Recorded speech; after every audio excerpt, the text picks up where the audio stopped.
Support for this episode of Judaism Unbound comes from the Oshman Family JCC in Palo Alto, California, whose vision is to be the architects of the Jewish future. The Oshman Family JCC is an incubator for new expressions of Jewish identity. It creates innovative Jewish learning, celebrations, and arts programs that inspire personal connections to people and ideas from across the Jewish world. Learn more at www.paloaltojcc.org. This is Judaism Unbound, episode 203, Yiddish in America. Welcome back, everyone. I'm Dan Liebenson. And I'm Lex Rofberg. And we hope you've had a good start to the year, and we're excited to launch our new year with a series of episodes in collaboration with the Yiddish Book Center. The Yiddish Book Center was established 40 years ago in 1980 and is celebrating its 40th anniversary. And during the period between its 40th and its 50th anniversary, the Yiddish Book Center has declared a Decade of Discovery. It's a new initiative to foster deeper understanding of Yiddish and modern Jewish culture. Our guest today is Aaron Lansky, founder and president of the Yiddish Book Center. His wonderful book, Outwitting History, tells the story of the founding of the Yiddish Book Center, which was not exactly an intentional project. Aaron Lansky holds a BA in Modern Jewish History from Hampshire College, an MA in Eastern European Jewish Studies from McGill University, and honorary doctorates from Amherst College, the State University of New York, and Hebrew Union College. He is the first guest on Judaism Unbound to be the winner of one of the MacArthur Foundation's Genius Grants for his work creating the Yiddish Book Center. A little more about the Yiddish Book Center. It is a nonprofit organization working to recover, celebrate, and regenerate Yiddish and modern Jewish literature and culture. It rescued over 1 million Yiddish books that would likely have been disposed of or lost had this project not taken place. Since its founding in 1980, the Yiddish Book Center has launched a wide variety of bibliographic, educational, and cultural programs to share these treasures with the wider world. And over the course of this series, we're going to be talking with people who have either worked on some of those projects or been impacted by some of those projects. And we're really excited to be part of the Yiddish Book Center's launch of the Decade of Discovery. So let's jump right into this conversation. We're really excited to have it. Aaron Lansky, welcome to Judaism Unbound. It is so great to have you. Great to be here. So I'd love to start by your taking us into the past, not so much necessarily to describe the mechanics of setting up the Yiddish Book Center, but I was wondering more about the mindset of the person who goes and does something like that. Can you walk us back to that time, and why was it that you started this thing, and what was going through your mind, and what did you experience in trying to get a project like this going, which I know from reading your book, the idea of creating a repository for Yiddish books was not necessarily one that was so popular in the world at that time. Yes, so I think I have to go back a tiny bit further even than when I first started this idea, and that's when I went off to college. So I went to Hampshire College, which at the time was an experimental school, self-directed learning in Amherst, Massachusetts. And I think I was intending to go into, political theory and maybe law school. And somehow my very first semester at school, I ended up taking a course on the Nazi Holocaust. It was the first time the Holocaust had ever been taught as an undergraduate course in America. So it shows you how much things have changed in a relatively, short time. But by the end of the first semester, I wasn't so much interested in the Holocaust as such, the mechanics of destruction. I was way more interested in who were these Jews who had been targeted? What was it about them that was so antithetical to fascist ideology? The Germans, they were 0.7% of the German population. Why? So I was just really lucky that the faculty advisor for that course was an anthropologist. And when I went to him saying I wanted to learn more, he said, gee, I was interested in learning more myself. And so I got to learn alongside someone who already knew how to ask cultural, historical questions. So it was a great process of discovery. And eventually I went off to graduate school with Ruth Weiss in Montreal.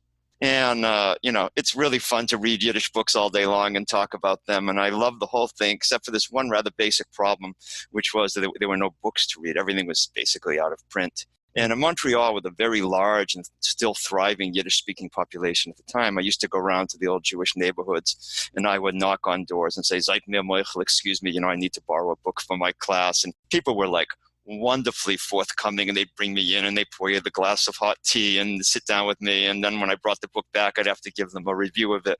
But I started to realize that, if I could do that in Montreal, that's one thing. But what in the world are people doing to find Yiddish books in places like, Champaign-Urbana or Austin or Berkeley or other places where Yiddish was being taught at that point. So I remember sitting, if I have to tell you the honest truth, sitting in an extremely boring class with another professor, and I was sort of nodding off to begin with, and we have yet again the discussion of where we're going to find 4 copies of the book for all of us to read for the following week. And I thought, I bet I could do something about this. I had visited my parents not long before that in New Bedford, Massachusetts, and I had walked into the synagogue to visit the rabbi, who was a very intellectual guy, and we started chatting. And while we're talking, I look out of the corner of my eye, and on the floor of his office, it's like a fruit basket, just a wicker fruit basket, and it's piled up with books. And I look a little more closely, and I realize they were all Yiddish books. And on the top was Mendele Moichas Forum, about whom I was then writing my dissertation. So I said, Rabbi, what is, Mendele doing in a fruit basket on the floor? And the rabbi said, oh, well, those are books we're going to be burying. So I almost fall off the chair. And I said, what do you mean? Well, of course, as a sign of respect for, books that are no longer usable, for Seamus, religious books with God's name in them, they're usually given a proper burial, literally a proper funeral. But in this case, it was modern secular literature. And I find not only Mendele, there was also a 2-volume set of Das Kapital by Karl Marx. And I said, you really think the members of your shul want you to be burying Das Kapital together with the old Sidorim Lahavdil? You should make a distinction between this with the old prayer books. So he said, look, we get books all the time. Every time somebody dies, they bring us, books. And he said, we've been burying them for years, but if you can use them, you can do whatever you want with them. And I realized that, wow, if I could find books in a small place like New Bedford, imagine what one could find in a big city like Montreal.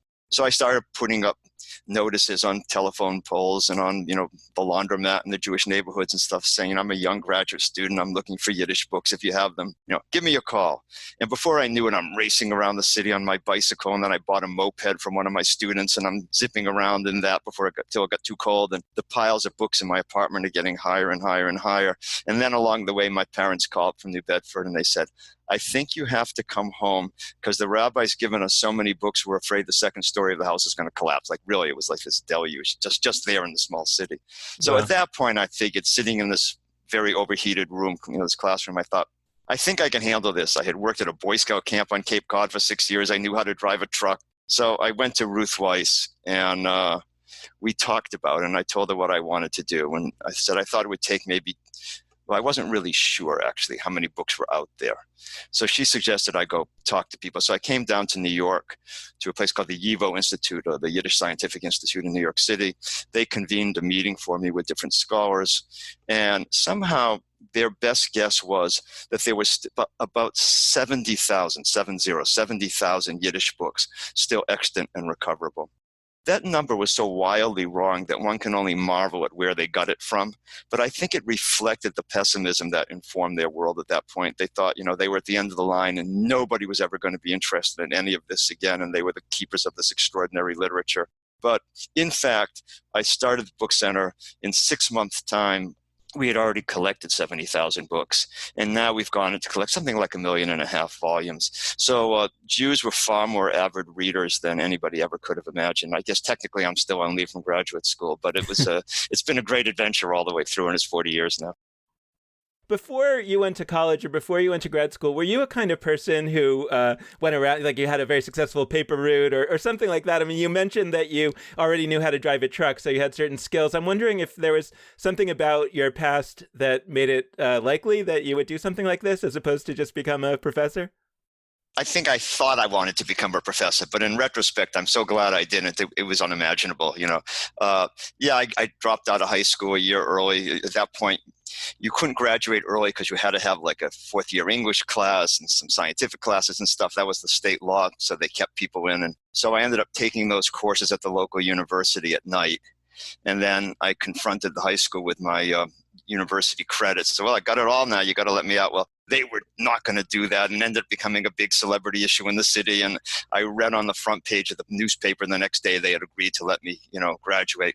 And it quoted someone as saying, they said, it'll be like Pandora's box. If we let Lansky out, everyone will want to go, So yeah, I always had that inclination, but I went out and spent a year. I guess what today they would call a gap year. I don't think they had invented the word yet. And I spent a year, I bought an old pickup truck from the local water department, and I started selling firewood, and I was working with a landscape crew. So I always had that kind of entrepreneurial spirit about me, and so it was a good match. So just because We hope that all of our listeners will read your book, Outwitting History, because it's full of these stories. But just to give a little bit of a taste, could you maybe tell one or two of the stories about how you started to do that work of collecting these books once you already endeavored to start the center? So, I bluffed my way into a lease on an old factory loft in Northampton, Massachusetts, near Smith College, and just a big empty space. And I sat down on it. It was just kind of before personal computers, but I sat down on an old government surplus IBM typewriter and banged out press releases saying, for the first time in 50 years, significant numbers of young people are interested in Yiddish. And if you have old books, would you please send them on in? Anyways, it sort of unleashed a bit of a deluge. I mean, there were, zillions of letters started arriving from people. I've been holding on to these books for years. I'm so glad that you finally wrote. But along with all those, and people started sending in boxes too.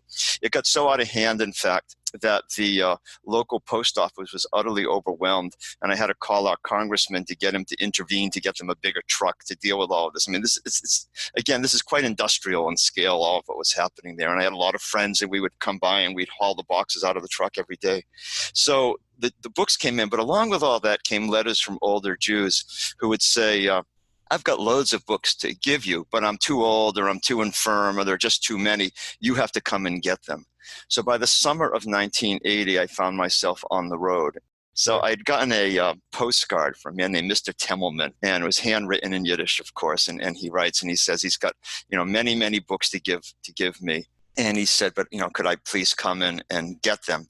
And he lived in a high-rise building off the boardwalk in Atlantic City. So I said, sure, I'll come down. I got up very early in the morning with a rented van. And I drove down there. I was all alone at this point. It's the first stop I've ever made, right? So I walk in, maybe it's about noontime. I said, I'll meet you at noon in your lobby of your, high-rise building for the Jewish elderly there. And this old guy is standing there, and he's wearing this heavy wool suit. It must have been 95 degrees outside, and he's wearing this heavy, dark wool suit.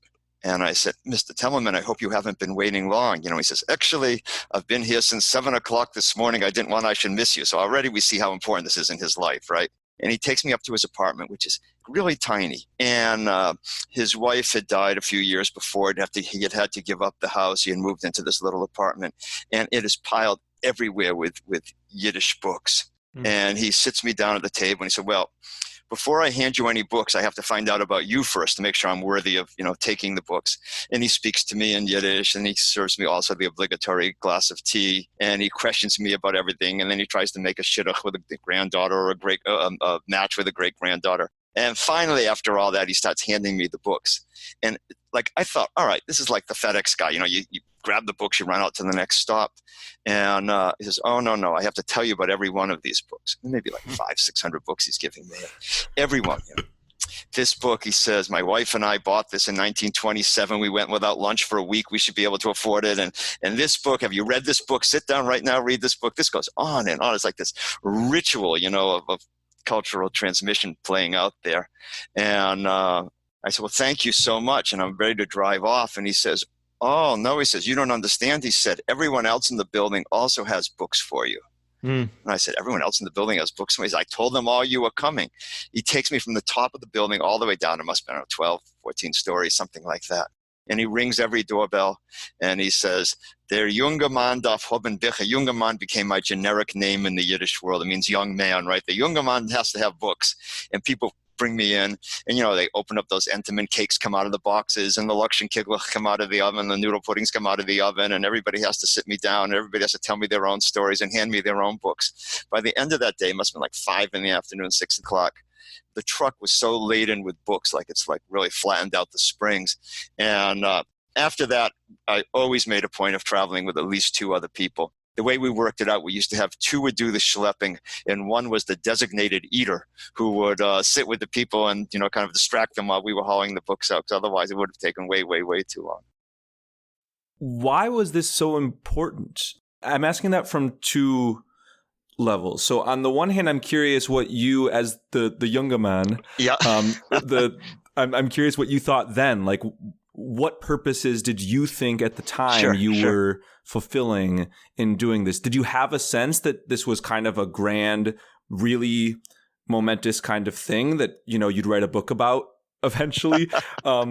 Or did you have a sense that, I'm just, doing this project and going to get some books and then go on to the next project? Like, I'm curious on that level. But I'm also curious if now, or in the years since then, you've identified levels of meaning, levels of purpose to this project that you didn't even fully realize at the get-go. And from my perspective, and like one that seems to call to me from the story you just told about that incredible apartment building with just doorbell after doorbell after doorbell, is that this isn't just about books. Like, and we know this Jewishly. You said before that when with traditional Jewish texts, you bury them when you're done with them. That's not a trivial thing.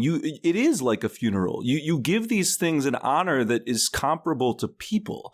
And so I'm curious if you can give us a little bit more on that. Like, why is it that this effort that you might not have seen as so big at the beginning, why was it that first man needed to tell you about every last one of those 500, 600 books?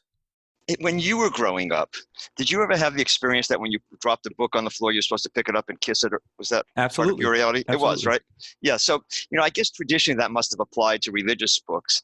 But in our house, it was everything. It didn't matter what we dropped on the floor. You always picked up a book and kissed it.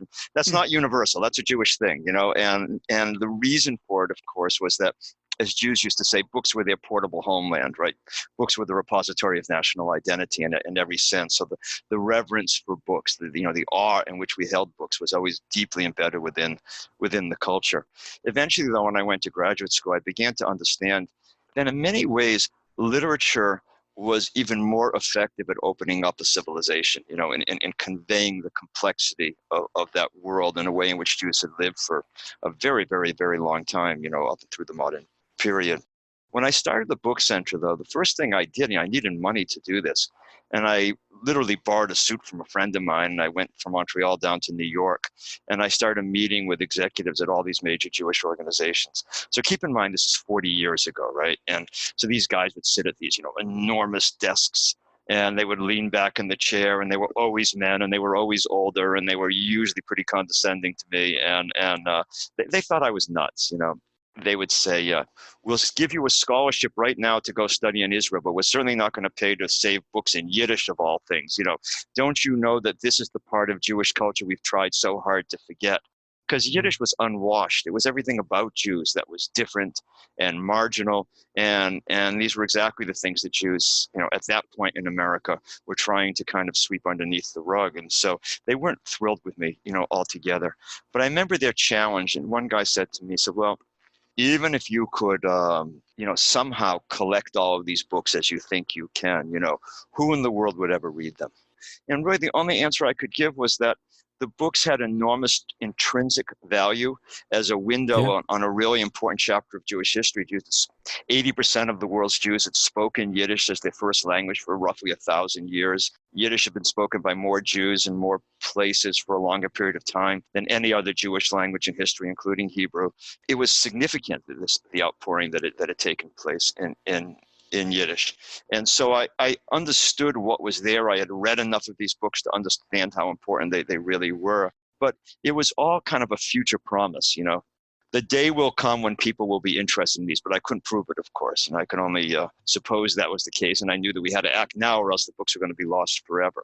That's perception that was really changed a great deal, in the years since. 10 years ago, we digitized much of our collection. And then we posted everything online through the Internet Archive, through our own website, though. And at this point, we've had something like 4 million downloads of full-length books.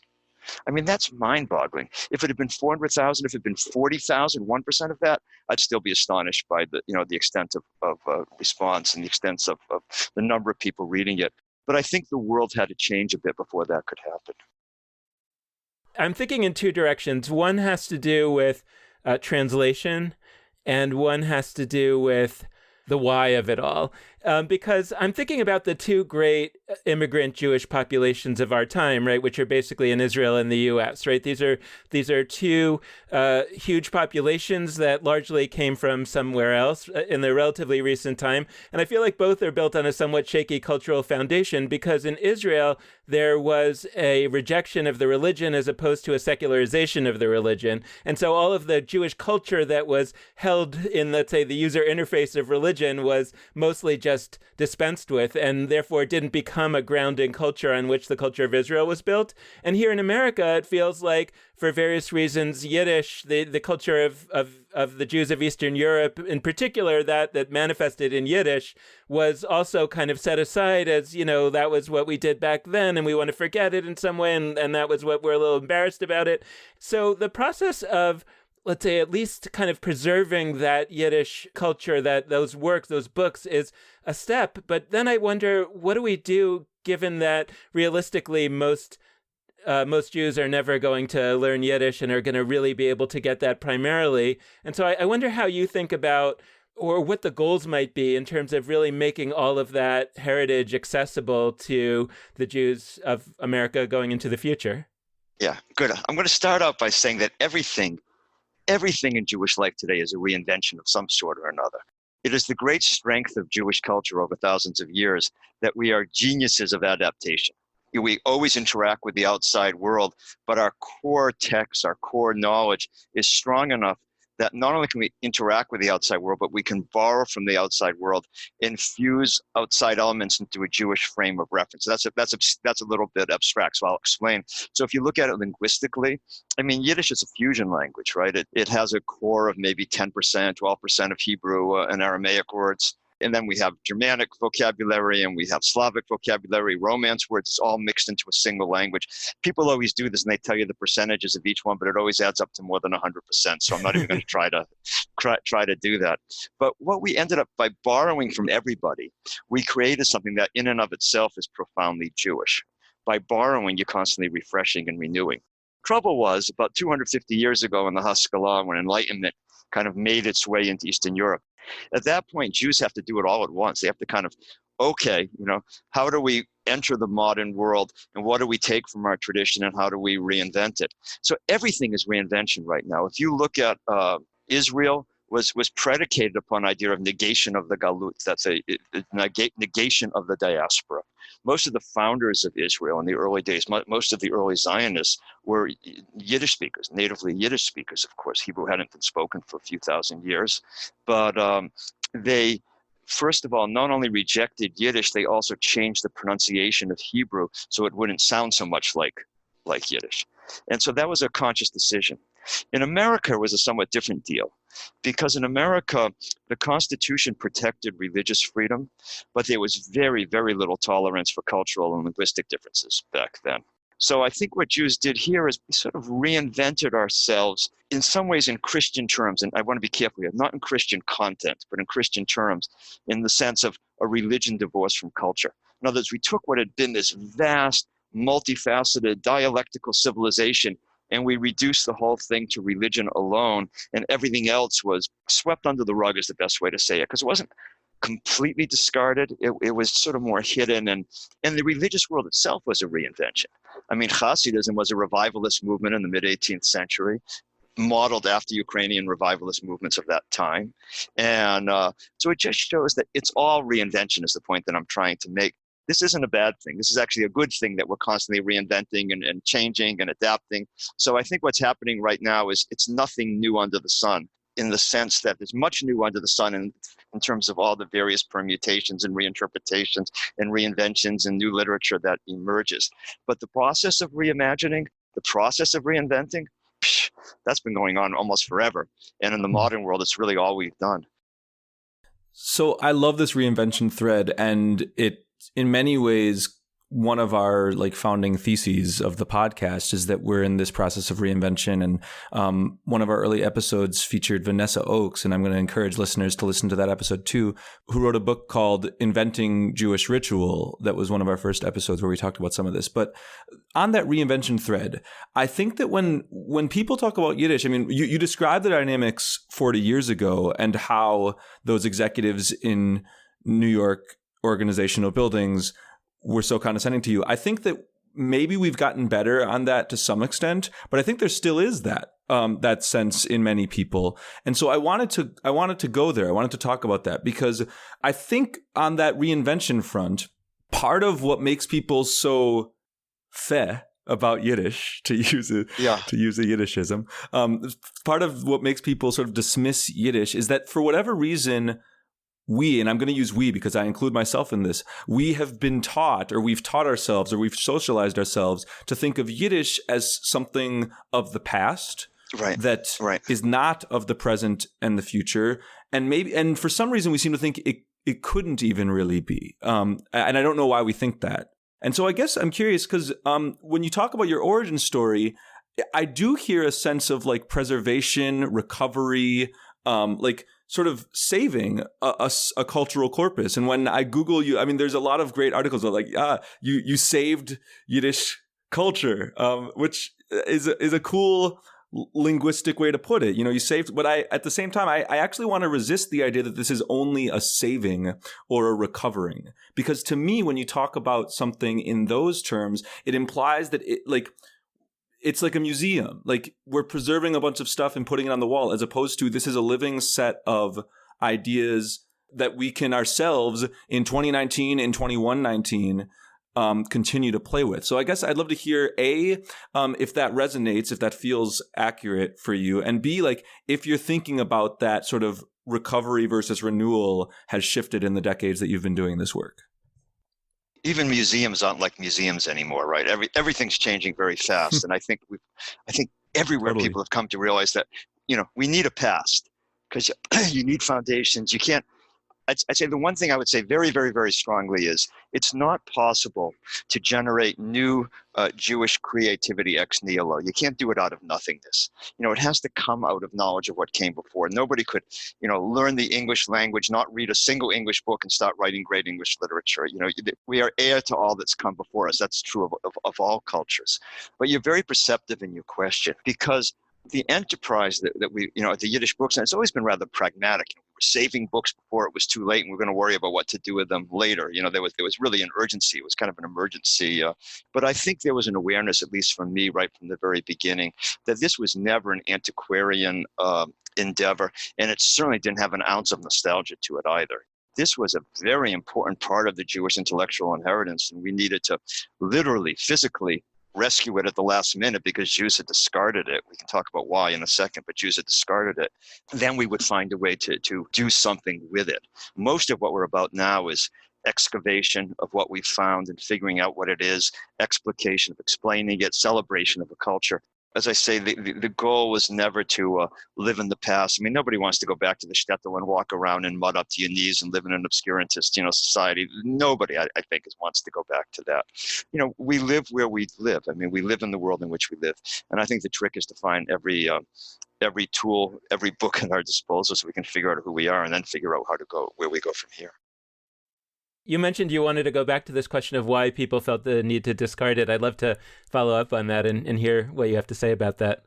Yeah, I've thought about that a lot in recent years because it's a pretty extraordinary phenomenon. Here we are, one of the most bookish people in human history, and we literally threw away a literature. We've pulled books out of garbage dumpsters, out of fetid basements in the South Bronx. We've traveled all over the world doing this. We pulled books out of a shuttered school in Uruguay on the banks of the River Plate, and they were completely covered with mold. I mean, universally, a literature was thrown away by a very, very bookish people. And, if for my parents' generation, and I have to say they were better than most in this, but for my parents' generation, they were very, very Jewish, but better to be very, very Jewish at home and kind of cool it on the street.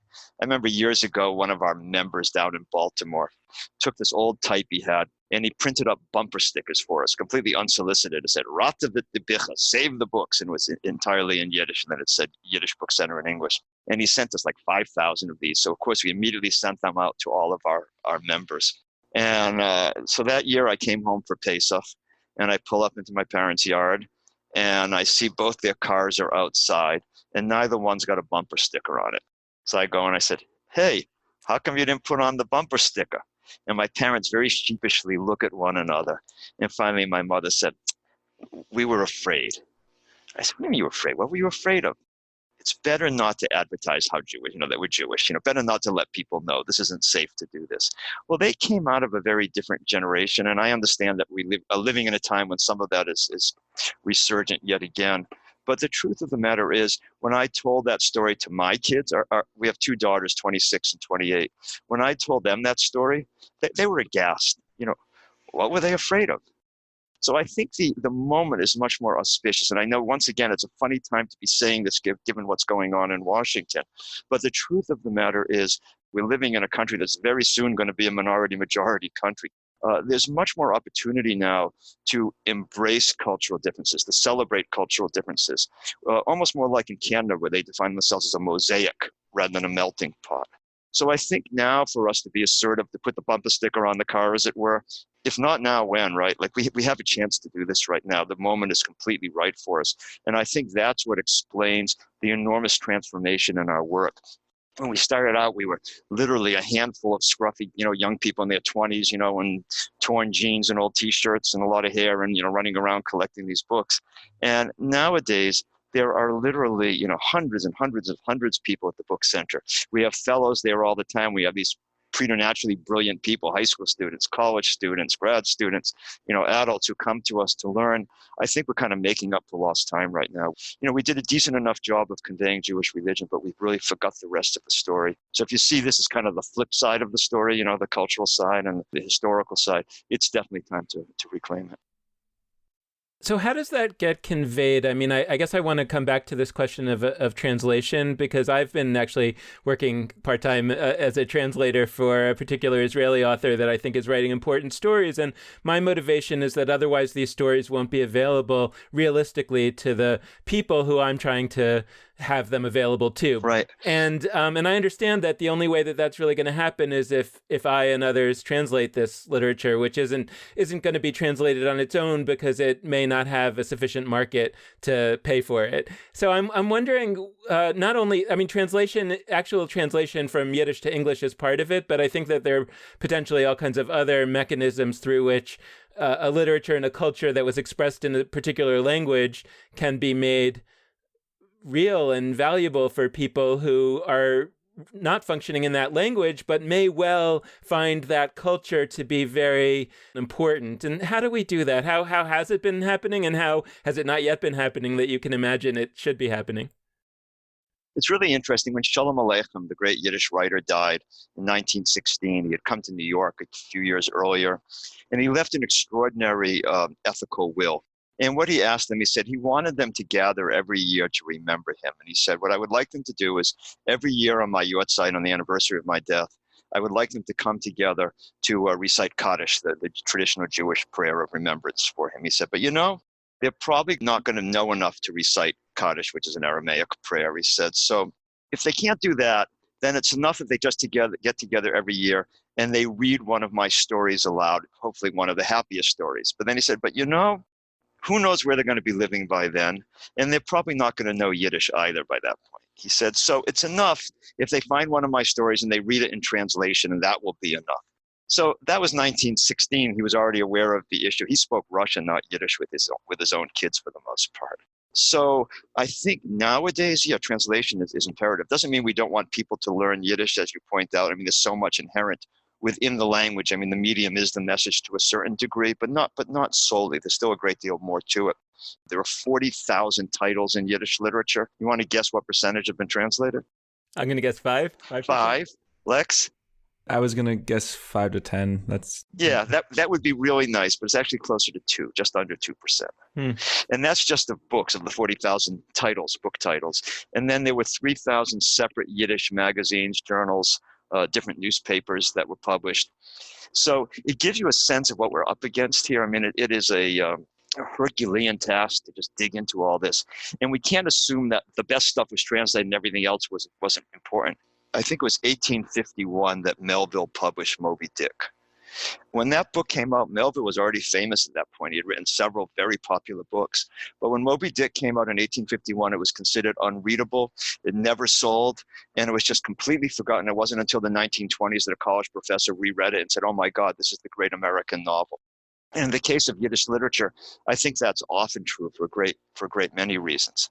So we brought together a panel of scholars from all over the world, and we tried to pick the books that should be translated. And then we hired people, many of whom were by that point in their 70s and 80s, to actually do the translation. We did it for 10 years. We published the books through Yale University Press. And in 10 years, we managed to publish about a book a year, which I thought was pretty good, until I sat down with some of our students one day, of our fellows who were in their mid-20s maybe. And one of these young people gave me this look like my kids give me and said, "You realize, of course, that at the rate of a book a year, you've got 39,000 years to go. And that's just for the books, right?" So I said, "Well, what would you do?" And he said, "Well, it's pretty obvious. You have to wiki it, let everybody have a crack at it." Wiki it was overstating it, because you really got to know a lot to translate. Not only do you have to know Yiddish very well, but you really have to know English very well in order to convey it and to create a new work that people want to read. But the instinct, I thought, was absolutely correct. So we ended up taking a completely different approach. Instead of trying to get Yiddish literature translated from the top down, we decided to try it from the bottom up by training a new generation of Yiddish translators. And in the years since then, it's 6 years now, I think, we have now trained 72 new translators. We do 10 or 12 a year. And we don't teach them Yiddish. They know that already when they come to us. What we're able to teach them is the art of literary translation, how one does this, how one approaches a text and then renders it into a different language like this. So we have 72 people all working on full-length works of one sort or another. I would say almost all of them are works that we've never heard of. The books that they've chosen to translate are books that we never knew existed. There is a translating group who had come to us, but they actually started this project earlier on their own, a woman named Ellen Cassidy and Yirmiyahu Aaron Taub. They decided to translate a book by a writer named Bluma Lempel. So I don't know about you, but this is my field, and I never heard of Bluma Lempel. Like in all of graduate school, nobody ever mentioned this name. Bluma Lempel was a writer who came from Europe, lived in Paris, eventually moved to New York, and kind of on her own, she began writing Yiddish literature. And that was in the 1990s. So it was very, very late in the game for Yiddish literature altogether. And the book that Ellen and Aaron Taub put out is called Oedipus in Brooklyn.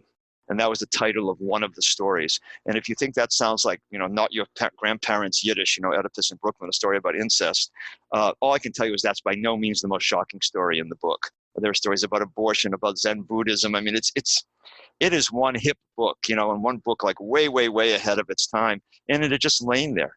But that's just one example. Like we always say, how many more Moby Dicks are sitting on those shelves? And I think there are probably quite a lot based on what's emerging right now. So I want to open up a conversation thread that we'll be continuing with in some of our upcoming episodes in this series on Yiddish, which I am just really excited for it. I hope listeners are excited for it too.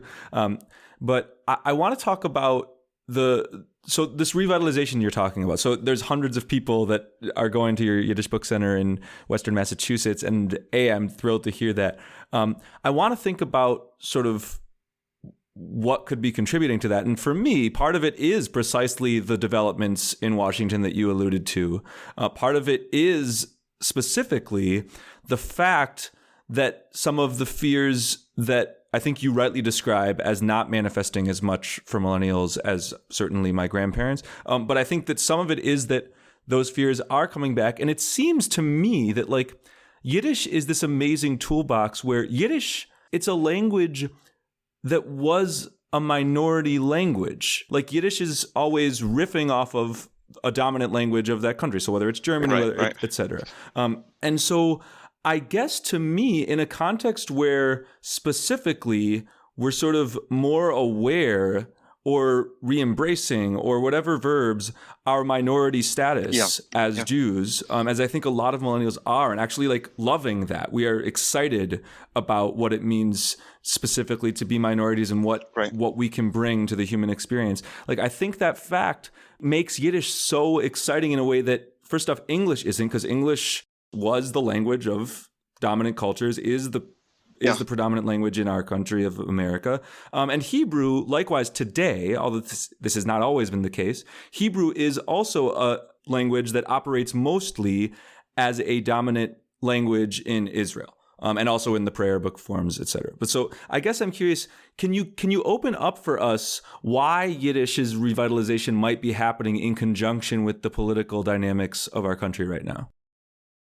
Years ago, we used to say that Yiddish was like a Rorschach test. Everybody seemed to locate their own political ideology within Yiddish, and that's because Yiddish, there were all sorts of ideas and all sorts of movements. Of course, in the modern period, for a long time, Yiddish had been associated with radical politics of one sort or another. The Bund, the Jewish labor movement, was a major force in Eastern Europe. So, I mean, Yiddish was associated with all sorts of, there were anarchist Yiddish newspapers and communist Yiddish newspapers, and none of whom spoke to one another, I should add. You know, that was always endemic in that word. There used to be an expression in Yiddish, they'd say, Jeder macht Shabbos für sich. Everybody makes Shabbos by themselves. Everybody makes the Jewish Sabbath for themselves. But the truth is, that's historical at this point.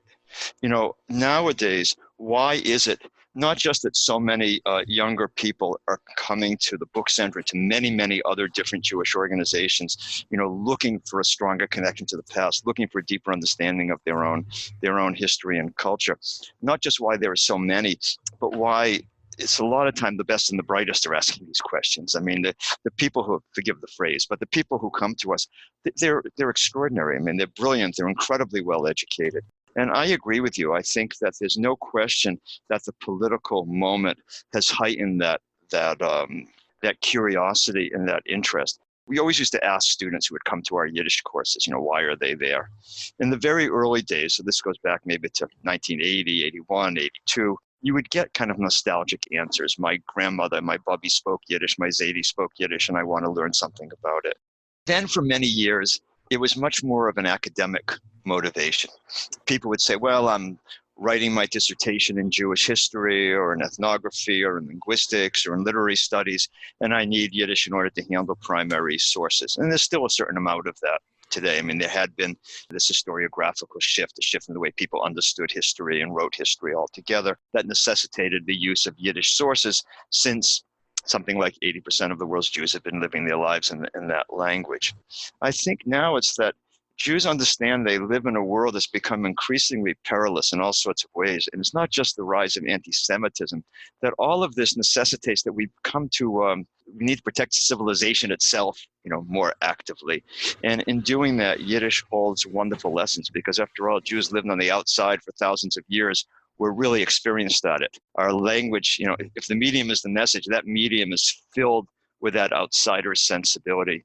And if you're, you know, always living in danger of one sort or another, you come to understand that creating a world of justice and decency and civility are really essential for your own survival. So I think that imbues all of Jewish sensibility. And I think that there's a kind of instinctive desire on the part of a great many people to reconnect with it, not just people in their 20s and 30s, but really everybody, I think. And I should also add, we know that there are people, even in the current administration, who are you know, revel in this current anti-immigrant sentiment and stuff. Even people with, you know, who have ancestors who are Holocaust survivors who can now condemn immigrants. If we don't know ourselves, if we don't know where we ourselves came from, then all things become possible. So all the more reason right now to make sure we reclaim our sense of our own identity, not just our own historical storyline, you know, who we are, where we came from, when we got to America, why we left in the old country in the first place. Not just the storyline, but the sensibility and kind of the moral universe that informed that. So I once had a professor who said, nobody could have invented Jewish history. It's way too improbable for that. Boy, is that an understatement. Yeah, so we went through a rough patch where we threw away a lot of our culture, but we haven't lost it yet. It hasn't been destroyed. It's all there for the finding, and I can't wait to see what happens next. Well, I don't think there could possibly be a better note to end on. We also are quite excited to find out what happens next. Thank you so much, Aaron Lansky, for joining us and for helping us kick off this unit of episodes about Yiddish. Oh, it's been my great pleasure, and I loved every question you asked. Well, we feel likewise. We love the conversation threads that you brought up. Thank you so much again. And thank you to all of our listeners, of course, for listening into this episode. We hope you've enjoyed it. And we especially hope that you'll tune in for the remainder of our episodes all about Yiddish's role, its changing role, its historical role, all those questions in America and in Jewish society generally. We hope that you will listen. There's going to be a bunch of episodes coming up. We want to close out this episode in the same way that we always do by encouraging you to be in touch with us. And there are a wide variety of ways for you to do that. First, you can head to our Facebook page, Judaism Unbound. Second, you can go to our Twitter feed at Judaism Unbound. Third, you can go to our website, JudaismUnbound.com. And last but not least, you can hit us up via email at dan@JudaismUnbound.com or lex@JudaismUnbound.com. The last request we like to make is that you can always support us with a financial donation, which you can do at JudaismUnbound.com/donate on either a monthly recurring basis or just as a one-time gift. And we greatly appreciate any amount that you are able to set aside for us. So thank you so much for listening. And with that, this has been Judaism Unbound.